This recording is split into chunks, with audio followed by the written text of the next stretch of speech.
का फेमस रसगुल्ला लाई। मैं कोलकाता से आई हूँ रसोगुल्ला। पापा के लिए। जी गुरुदेव।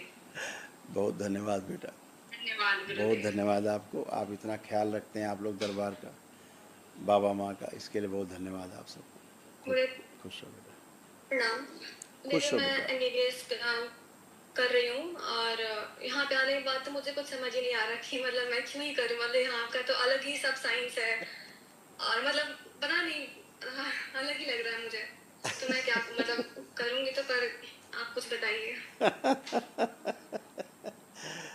हाँ, आप बहुत अच्छा प्रश्न आपने किया है, और चूँकि आपने ध्यान से देखा है, एक्सपीरियंस किया है, अनुभव किया है, आपने अपने भी कष्टों का अनुभव किया है। जो कष्ट थे अब शेष नहीं। हम आपसे मिले भी नहीं हैं, हमने आपसे कभी बात भी नहीं की है, आपसे मैंने कभी आपके रोग और कष्ट भी नहीं पूछे हैं, है ना। कोई टोना टुटका नहीं हुआ है, कोई जादू टोना नहीं दरबार में हुआ है, कोई झाड़ फूक नहीं हुई है। हुई है कुछ नहीं। केवल आपने दरबार में वैदिक प्रक्रिया की है, ब्राह्मण देवता जो कराते हैं, हवन आदि कराते हैं, विष्णु सहस्त्र नाम कराते हैं, माँ के अभिषेक होते हैं, माँ के हवन होते हैं, भोलेनाथ का रुद्राभिषेक होता है, वो जो वैदिक प्रक्रिया है वो आपने की है। एक ही दिन में सारे अनुष्ठान किए हैं और आप स्वस्थ होकर खड़े हैं। तो आपको लगता है ये कौन सी विद्या है कि जो हम एमबीबीएस कर रहे हैं, या बच्चे जो बीएमएस कर रहे हैं, या जो भी चिकित्सा के क्षेत्र में बच्चे काम करना चाह रहे हैं और प्रयास कर रहे हैं आगे चल के अच्छा काम करेंगे, तो ये तो बिल्कुल ही अलग है।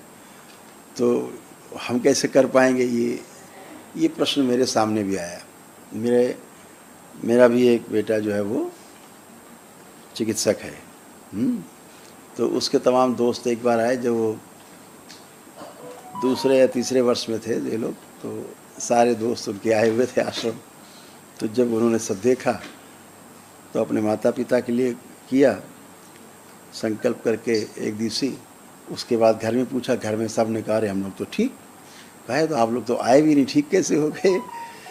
तो सब बच्चे इकट्ठे होकर मेरे पास आए, तो सब इकट्ठे सुबह से शाम तक बैठे रहे मेरे कक्ष में। मैं आप जैसे सब लोगों से बात करता रहा, चिकित्सा करता रहा। तो मैंने कहा तुम्हारे लोगों के अंदर बड़े प्रश्न चल रहे हैं, क्या बात है, कुछ पूछना है। बोले हाँ, ये चाहते हैं कि हम लोग पूछना चाह रहे हैं कि पढ़ाई जो कर रहे हैं वो छोड़ दें, क्या करें। हमने कहा कि क्यों पढ़ाई क्यों छोड़ दोगे। बोले यहाँ आकर के जो हमने देखा है पिछले 5-6 दिन में, ये तो बड़ा अद्भुत है।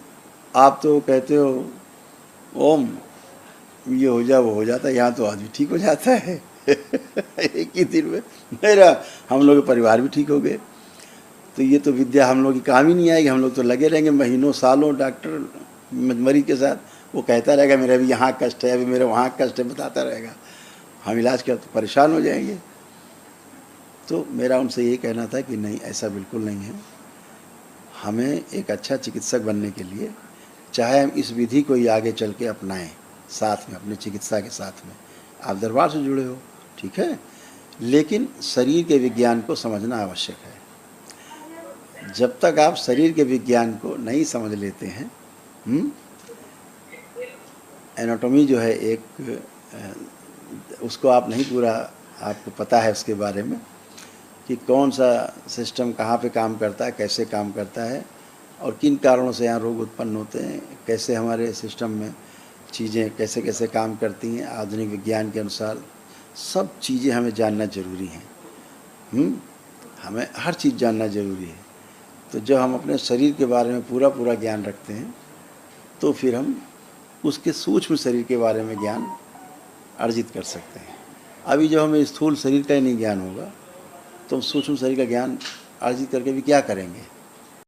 मेरे सामने शरीर खड़ा है, सूक्ष्म नहीं जानते उसमें कष्ट, क्योंकि हम देख रहे हैं कष्ट में, लेकिन क्या कष्ट है नहीं जानते। अगर कष्ट है तो कैसे उसको ट्रीट किया जाए ये भी पता रहता है फिर। तो उस विज्ञान को समझना जरूरी, पढ़ाई जरूरी है, एक बात। दूसरी बात, आप जैसे बच्चे, होनहार बच्चे जब दरबार को समझते हैं तो उस चीज़ को आगे बढ़ाने की कोशिश भी करते हैं। तो अगर आपके पास डिग्री नहीं होती है तो कोई आपको सुनने को तैयार नहीं होता है, कहते हैं अरे बकवास की बातें मत करो। लेकिन जब एक डिग्री होल्डर, एक डिप्लोमा होल्डर या डिग्री होल्डर या MS MD किया हुआ, मास्टर किया हुआ आदमी जब मंच पे खड़ा होकर कहता है कि नहीं ये मैंने अनुभव किया है, ऐसा होता, तो लोग उसको सुनते हैं, उसको सुनना चाहते हैं फिर कि ये इसने तो समझ के कह रहा होगा कुछ। तो मंच आपको मिलता है पढ़ने के बाद, डिग्री के बाद, तो मंच भी आपको मिले। इसलिए पढ़ाई लिखाई बहुत ज़रूरी है, और जम के पढ़ाई लिखाई ज़रूरी है। इसको और अच्छे से समझना है आपको, तो ज़रूर करना है। उस चिकित्सा को करना है, जब आप कर पाओगे तब सूक्ष्म जगत को और इस जगत को जो हमारे सामने है, स्थूल जगत, इसको अच्छे समझ पाएंगे, फिर तालमेल को समझ पाएंगे, फिर वैसे कर पाएंगे, जी पाएंगे और लोगों को रास्ता दिखा पाएंगे, है ना।